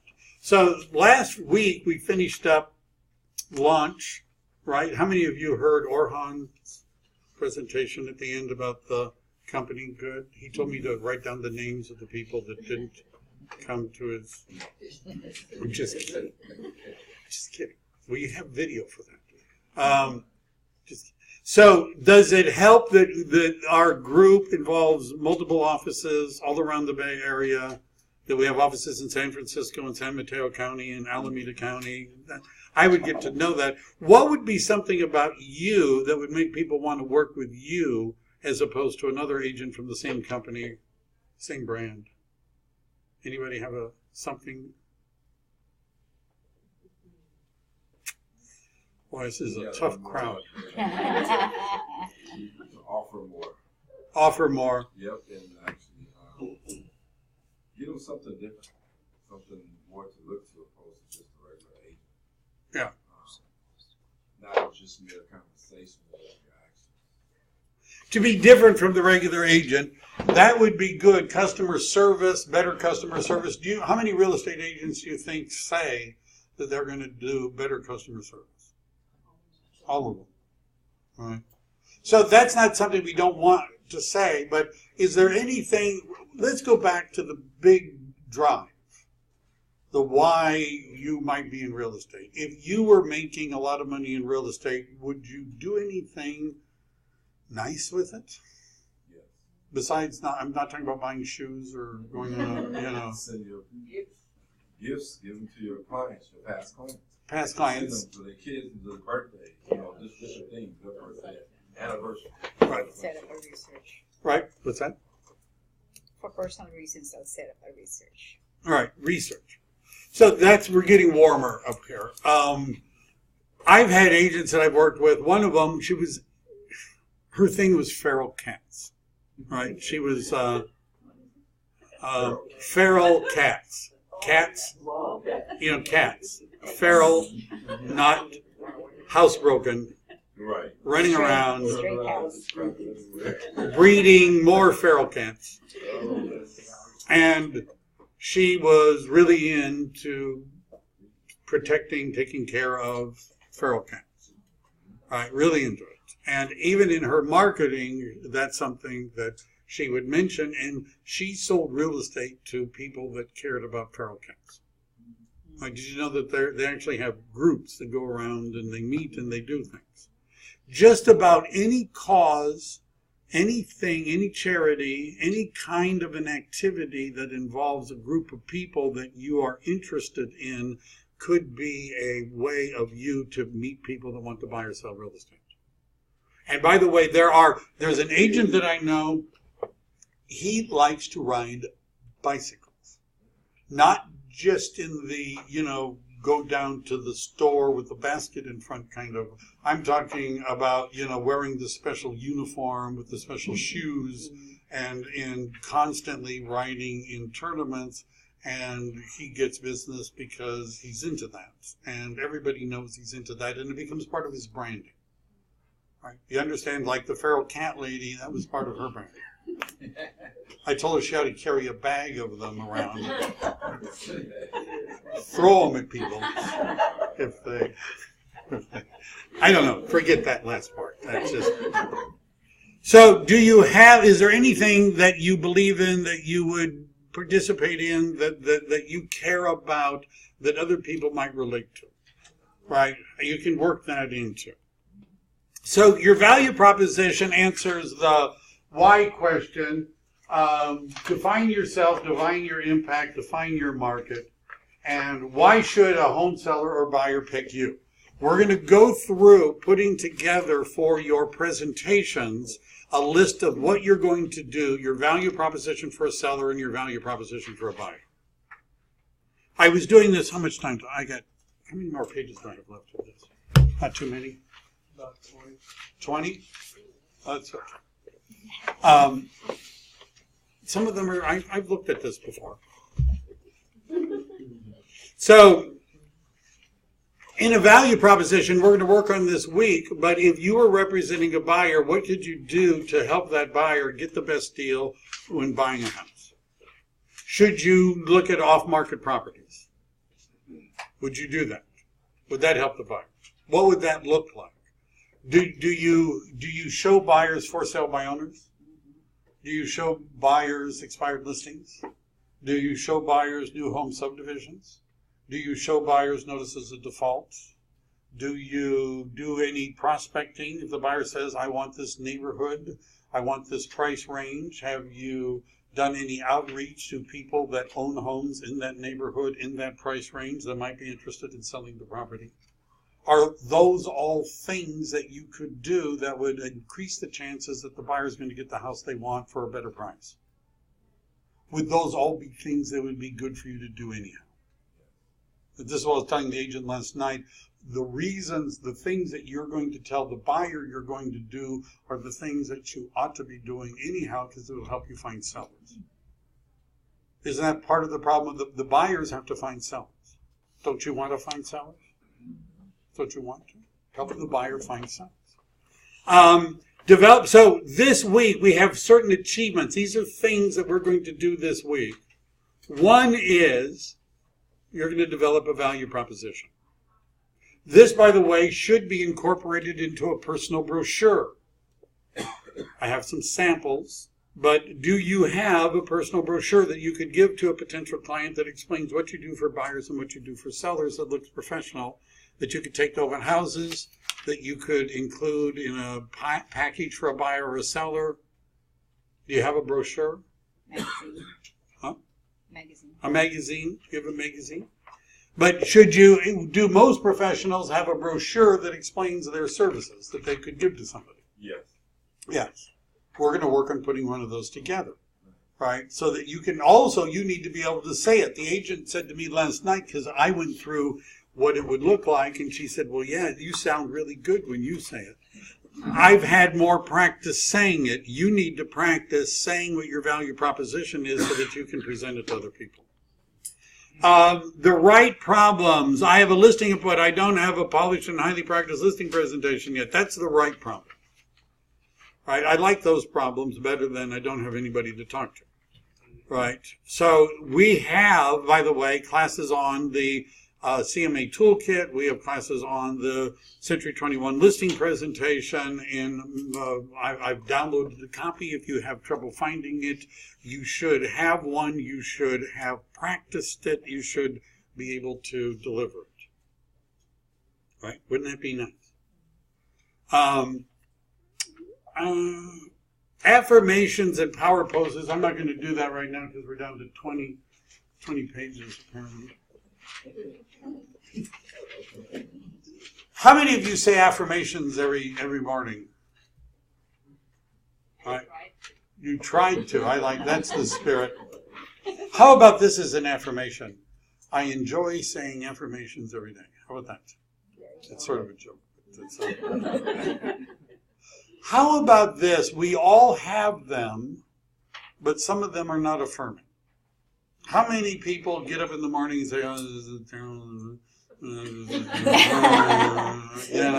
I really don't even want to call you, they're not going to be mad at me, everyone wants to talk to me, this isn't going to work, this is a stupid thing I did to get into real estate, I hate driving that far to the office, it's too far away. Right? They don't sell them. See, we all have them, don't we? Right? They're just not very affirming. Do you think it's possible that our cells eavesdrop on our thoughts? Absolutely. Do you think that's possible? Is it possible that people make themselves sick because they have stress and anxiety? Right? And have you ever met people that ought to have stress and anxiety but just don't for some infuriating reason? Right? They're calm. So I have a list of these. It would be a good idea to have some affirmations and say them every morning so that we have the right mindset, maybe even to put them on a mirror or someplace so that you can see them, maybe even when you're driving. The power pose, there's a great TED Talk on this. If you just Google search it, the person who did it, a psychologist, her name is Cuddy. There's been back and forth about the different studies, but what they found, the psychologists, were that depending upon how people stood, how they stood and how they posed their bodies, they had different feelings of confidence and anxiety and that sort of thing. And it's an interesting, it's a TED Talk, but basically what they're saying is that if you stand right, if you have the right mindset, it actually affects our internal mechanism, right? We have less levels of cortisol. You can watch, it's like a 20-minute video if you want to know the details. But even before, when you go into a presentation, it's about a power pose. Build your business from your base. Your database sits at the very foundation of your business. Your goal is to put everyone you know and everyone you meet into your database. Everybody you know and everyone you meet is a potential buyer or seller of real estate. Everyone they know is a potential buyer or seller of real estate. Your first goal is to get everybody that's in your phone, in your Yahoo, Hotmail, AOL, Gmail, whatever your email program is, to get everybody that's in any of those programs into your database. Where else do you have people? Say Facebook. Facebook. How about LinkedIn? Right? You want everybody that you're connected to that you can get into your database. Right? That's our goal for this week. By Friday, I want everybody to have a database. We're going to give a special award to whoever has the most people in their database. Right? Start them on an effective communication plan. We're going to be going through, I'm going to help you with going through the different ZAP website follow-up plans and communication plans. What I intend to do on Wednesday when we're here is to actually give you a marketing piece that you can send to your database. Something you could send to your database. Doesn't that sound like fun? Right? It'll be easy. It's an image, but it's got, trust me. So that what we're going to do this week is get everybody into a database. I'm going to show you how to use Zap because it's a really cool database for this. If you want to use another one, that's fine. They all work pretty much the same. And yes, you could use Gmail. That's what we're going to do. And we're going to have a follow-up plan. They offer tailored communication plans that take into account who they are, what they're interested in, and the best channels to reach them.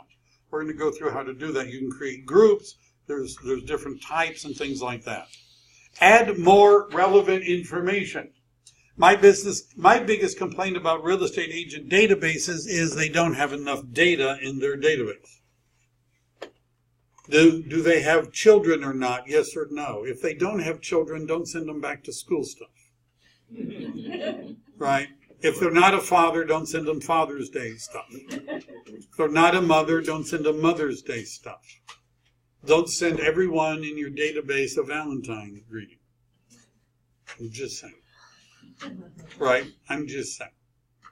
Should you have different plans? One of the agents that I work with, Madhu, we created a follow-up plan for the people that had the holidays that were from India. She had an entire plan. If you were from India, you went on to the special plan because it had the Diwali and other holidays. Then there was a different plan. If you weren't, I mean, we ought to have plans tailored to the groups that we're marketing to. So you're going to, some of this is in your, this is one of your assignments. My goal is that you would have looked at this and done some work before you showed up on Wednesday. So that on Wednesday we can be putting the people into the database and actually beginning the process of communicating with them. So we believe that this could take you an hour to do, right? We're not doing it obviously right now, but you're going to determine where to find your sphere of influence. And there are, I think I've emailed everybody. If I'll have to find it some people snuck in, but I've already identified where these are, and I'll show you where to find them before we go. Scripts. One of the things I want you to be doing this week is studying some of the scripts that we have.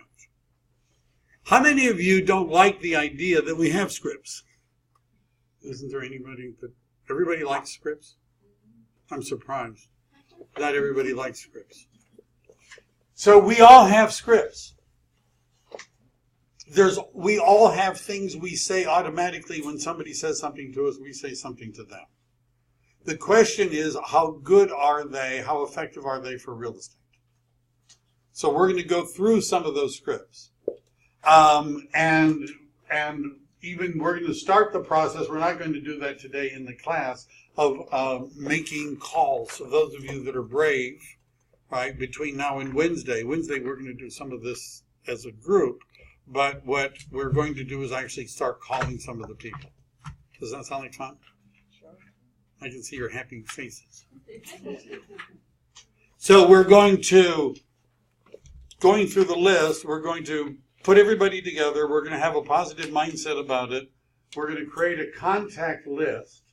And what that would mean is, who am I going to be contacting this day, this week? And then we're going to actually start calling people. And we're going to track the results. We're going to be doing that on Wednesday. What I want you to do between now and Wednesday is get together everyone you know. And if you're not good with spreadsheets and things like that, just export the data. If it gives you a choice, pick an Outlook format and bring it to me on Wednesday. I'll help you import it into the appropriate program so that we can actually send it out to people. Right? I'll be showing you, bring your computer if you want to use it, and we'll be doing it together. So here are the different kinds of campaigns. A high-frequency campaign is something where we're doing something on a really short-term basis, like every 3 days or every other day. Right? And that would include contacting people on social media, emailing, texting, things like that. Short-duration campaigns are 1 to 3 weeks. Somebody who's interested in buying a house is going to be in a 1 to 3 week campaign. Hot buyers, right? Do you understand why we're going to be classifying people? Hot buyers are somebody you would want to talk to almost every day, right? Mediocre, warm buyers, maybe every week. You understand, sellers. And then value, we have a lot of these. One of the things that I like to do is to help come up with stuff every month that you could send to people that might be, it's called an item of value in real estate. Something you could share with them that they would find valuable in their home or business life. Home improvement tips, decorating ideas. We'll talk about where you can get some of these. Relationship campaigns. So we're going to launch a campaign. So where we're at right now is going through the assignments that we're going to be covering this week. Wednesday, we're going to have another meeting where we're going to spend time on that. Getting into gear, what do you have direct control over? Do you have control over the market? Do you have control over the weather? Control over the seasons? Interest rates?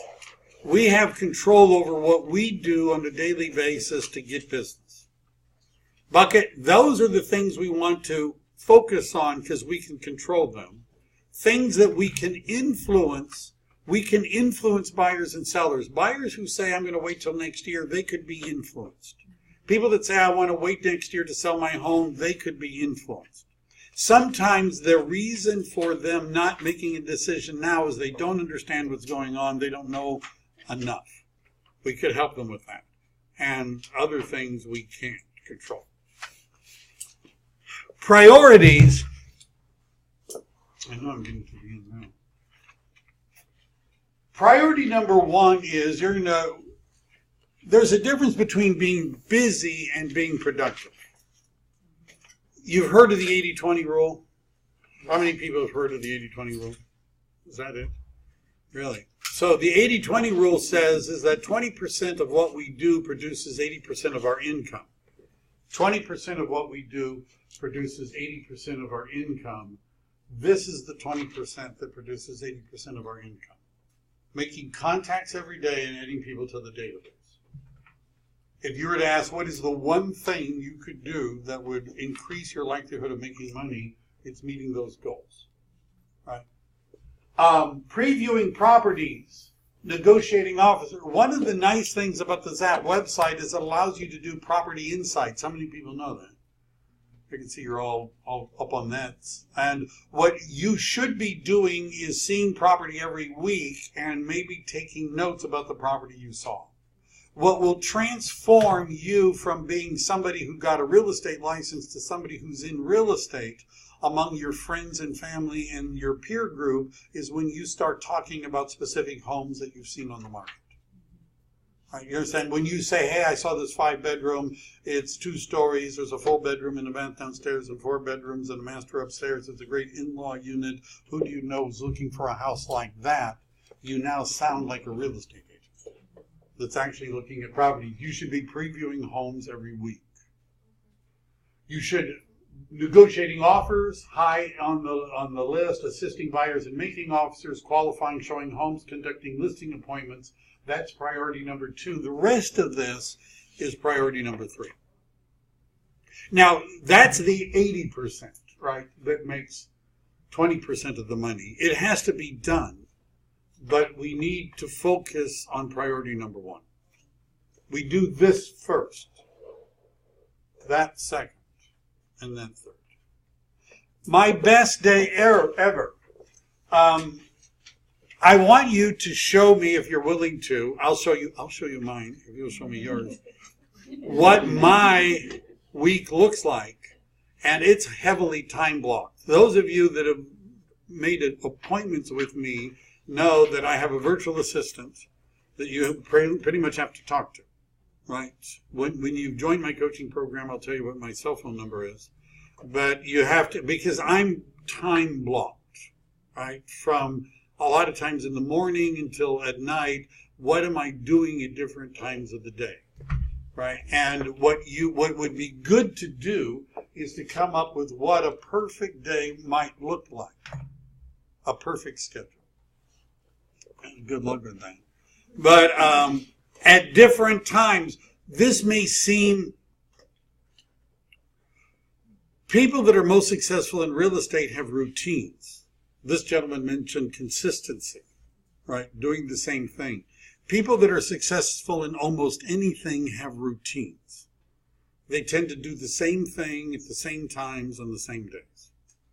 One of the challenges of being a top agent is getting through the boredom that mastering the real estate involves, which is doing the same thing over and over and over again, right?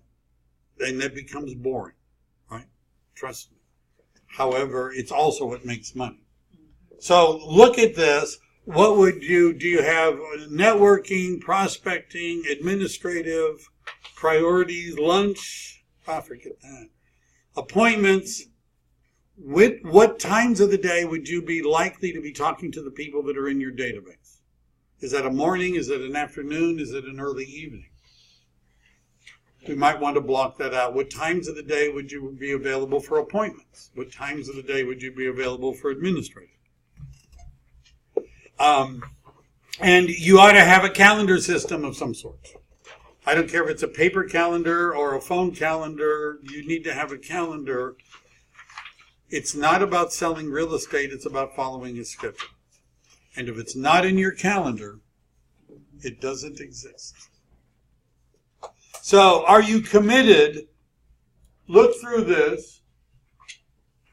Are you serious about making money in real estate? And this is just sort of a self-evaluation. Looking forward, we're going to go through this as the Achieve, and on Friday, that's coming up later. There's an evaluation. If you want to evaluate me, you can go to c21evals.com. And I don't know. I've never done that. But you're welcome to. So that's all we have for today. Does everybody, if you don't have the assignments, hang on for 1 minute, and I'll show you how to get them.